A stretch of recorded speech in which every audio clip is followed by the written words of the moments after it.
Hey, this is Mr. Burns here, and today we're going to address the subject of taking tests in school. Some people would probably say we test too much in school, and I probably agree with that, but unfortunately, taking tests is never going to go away. You're always going to be asked to demonstrate your knowledge of information and how to do certain skills. So testing is going to stick with you from now until when you graduate.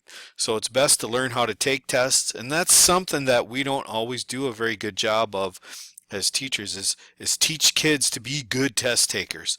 So I'm going to give you some tricks of the trade that I've learned over the years.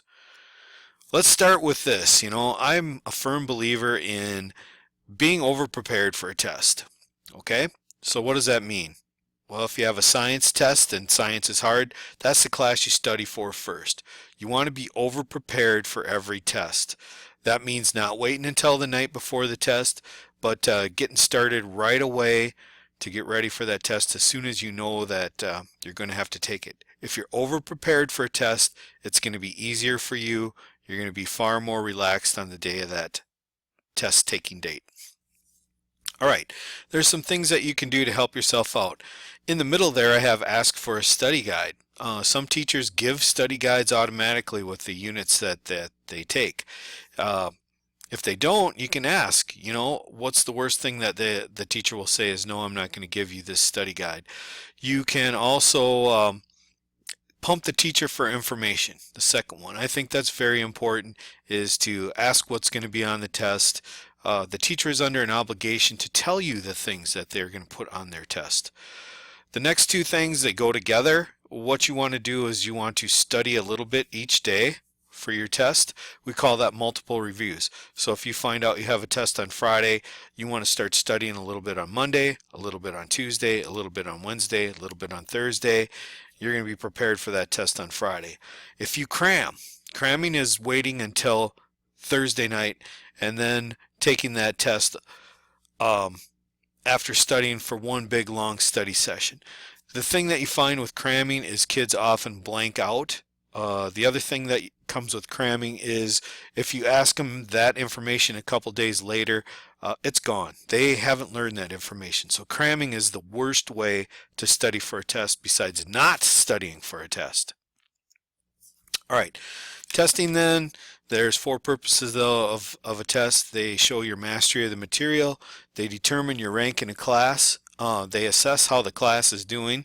Part of that assessment is, as a teacher, it assesses how well I've done with preparing you for the test.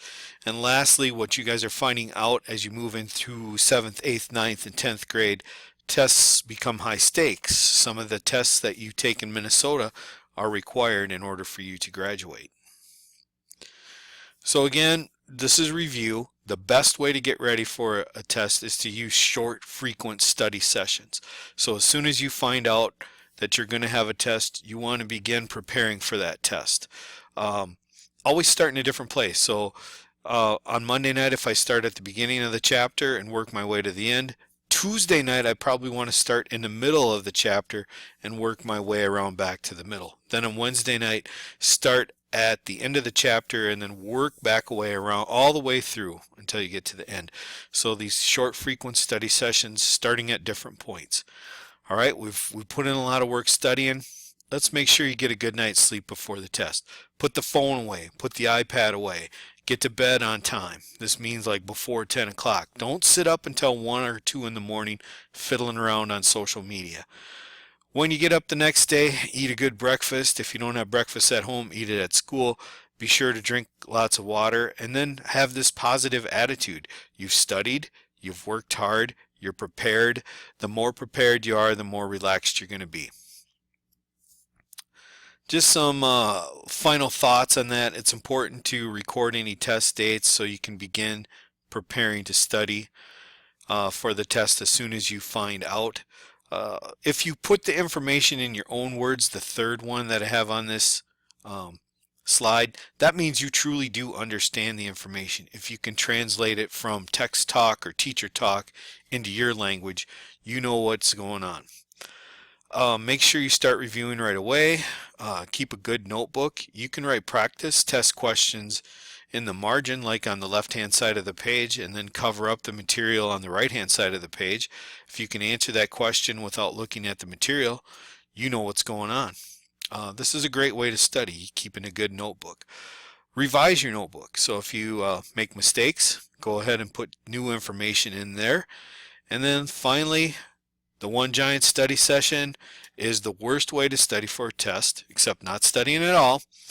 The best way to study for a test is to review a little bit each day.